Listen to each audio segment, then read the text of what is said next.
Si tu veux qu'un homme te respecte, ne lui montre pas tout de toi. Oui, tu peux aimer profondément, sincèrement. Mais une femme qui dit tout, qui expose tout, finit souvent par être blessée. Pourquoi? Parce que dans l'amour comme dans la vie, ce que tu dévoiles devient vulnérable. Et ce que tu gardes devient ton pouvoir. Tu as sans doute déjà entendu cette phrase. Dans une relation, il faut tout se dire. Et pourtant, certaines vérités, certains ressentis, certains secrets intérieurs, une femme doit les garder pour elle. Pas par manipulation, pas par jeu, mais par sagesse. Parce qu'une femme qui connaît sa valeur ne s'expose pas entièrement. Elle ne se livre pas comme un livre ouvert dès la première page.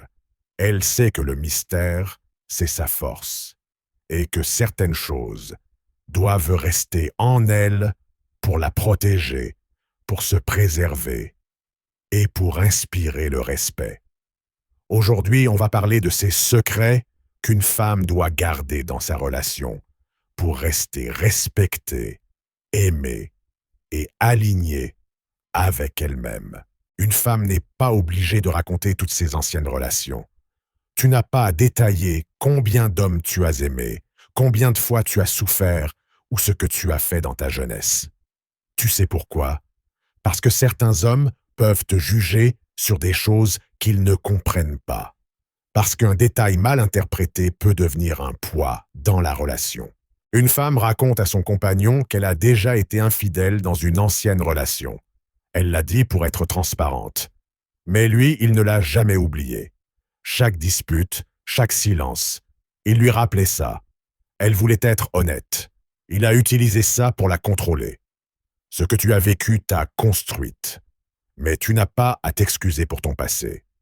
Tu choisis ce que tu dis. Et tu gardes ce qui n'appartient qu'à toi. Oui, la vulnérabilité est belle, mais elle a ses limites.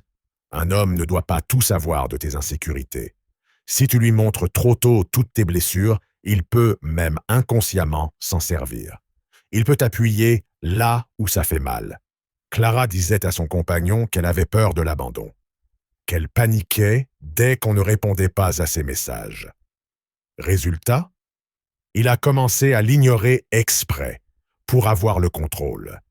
Il savait où appuyer. Tu as le droit d'avoir peur.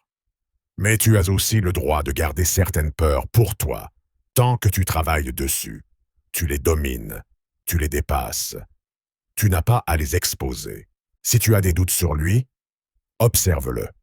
Mais ne lui balance pas tout de suite. Je ne te fais pas confiance. Ou tu es peut-être comme mes ex. Parce qu'un homme qui sent que tu doutes sans preuve peut te retourner ça contre toi.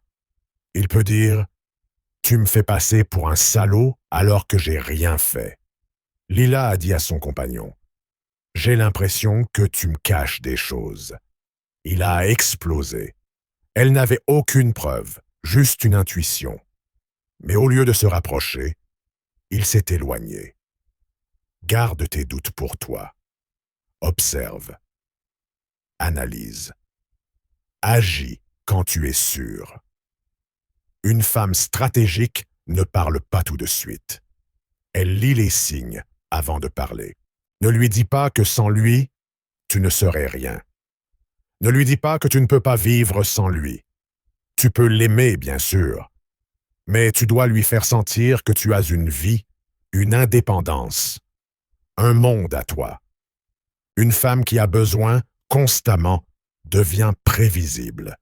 Et un homme ne respecte pas ce qu'il contrôle trop facilement. Julie disait à son mec « Je ne sais pas ce que je ferais sans toi. » Il adorait l'entendre. Puis il a arrêté de faire des efforts.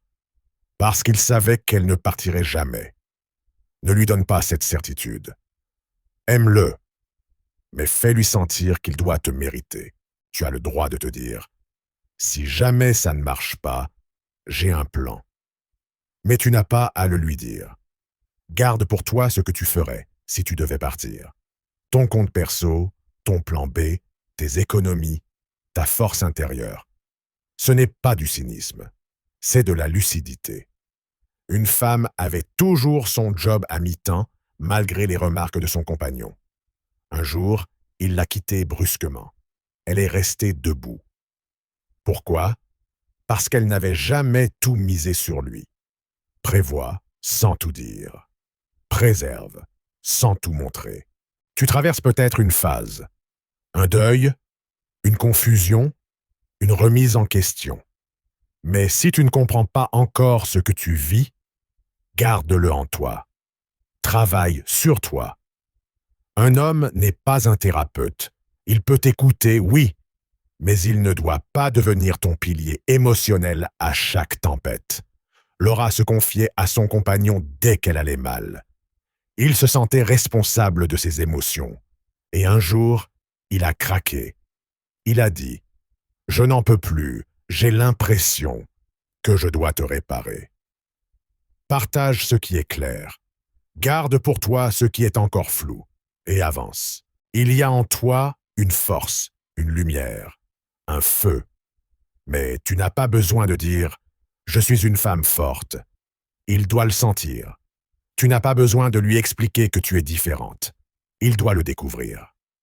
Une femme qui ne s'énerve pas quand il teste ses limites. Qui garde son calme? Qui garde sa classe? Ce silence-là est plus puissant qu'un long discours. Certaines choses doivent rester dans ton regard, dans ta posture, pas dans tes mots, de soi. Les femmes qui inspirent l'amour durable ne sont pas celles qui disent tout. Ce sont celles qui savent quand parler, à qui parler et pourquoi parler. Si tu as aimé ce message, partage-le à une femme qui mérite de se rappeler sa puissance. Abonne-toi à Conseils sur la vie et active la cloche pour ne rien rater. Je t'aide à mieux comprendre les hommes, mais surtout à mieux te comprendre toi-même. Et souviens-toi, ce que tu gardes pour toi est parfois ce qui te protège le plus.